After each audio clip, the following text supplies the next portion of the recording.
அன்னை தகவல் சேனலில் இன்றைக்கி என்ன பார்க்க போகிறோம் அப்படின்னா, கேந்திர Vidyalaya first standard admission open ஆகுது. என்றைக்கு ஓப்பன் ஆகுது அப்படின்னா 1/4/2024 அன்றைக்கி ஓப்பன் பண்ணுறோம் அப்படின்னு சொல்லியிருக்காங்க. இதுக்கு யார் எலிஜிபிள் அப்படின்னு கேட்டிங்கன்னா, 1/4/2024 அன்று மகன் அல்லது மகளின் வயது 6 முதல் 8 வரை இருக்கிறவங்க மட்டும்தான் இதுக்கு விண்ணப்பிக்க முடியும் அப்படின்னு சொல்லியிருக்காங்க. இந்த கேந்திர வித்யாலயோட அட்மிஷன் ப்ரொசீஜர் என்ன, எப்படி கேண்டிடேட்டை செலக்ட் பண்ணுறாங்க அப்படிங்கிறத பற்றி பார்க்கலாம். ஆர்டிஇ மூலியமாக 25% இடஒதுக்கீடுல எடுக்கிறாங்க. எஸ்சி கேண்டிடேட்டுக்கு இருந்தால் 15% இடஒதுக்கீடு உண்டு அப்படின்னு சொல்லியிருக்காங்க. எஸ்டி கேண்டிடேட்டுக்கு 7.5% இடஒதுக்கீடு உண்டு அப்படின்னு சொல்லியிருக்காங்க. இதை தவிர ஓபிசி அதர் பேக்வேர்ட் கிளாஸில் நான் கிரிமிலேயர் பர்சனுக்கு 27% இடஒதுக்கீடு உண்டு அப்படின்னு சொல்லியிருக்காங்க. ஃபிசிக்கலி சேலஞ்சு பர்சனுக்கு 3% இடஒதுக்கீடு உண்டு அப்படின்னு சொல்லியிருக்காங்க.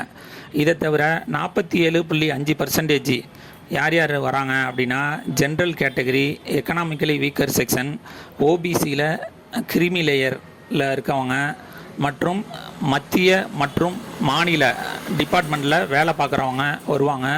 மற்றும் அதர்ஸில் சிங்கிள் கேர்ள் சைல்டு அவங்களும் இந்த 47.5% இடஒதுக்கீட்டில் வருவாங்க. இதை எப்படி பிரிக்கிறாங்க அப்படிங்கிறத ஒரு சின்ன எக்ஸாம்பிள் மூலியமாக பார்க்கலாம். ஒரு கிளாஸுக்கு 40 ஸ்டூடெண்ட் இருந்தாங்க, அதாவது 40 சீட்டு அலாட் பண்ணியிருந்தாங்க அப்படின்னா, அதில் ஆர்டிஇ மூலியமாக 10 சீட்டு அந்த ஸ்டூடெண்ட்டுக்கு ஒதுக்கிடுவாங்க. எஸ்சி ஸ்டூடெண்ட்டுக்கு 6 சீட்டு ஒதுக்குறாங்க. எஸ்டி ஸ்டூடெண்ட்டுக்கு 3 சீட்டு ஒதுக்குறாங்க. மற்றும் ஓபிசிக்கு 11, ஃபிசிக்கலி சேலஞ்சுக்கு ஒரு 3 சீட்டு ஒதுக்குறாங்க.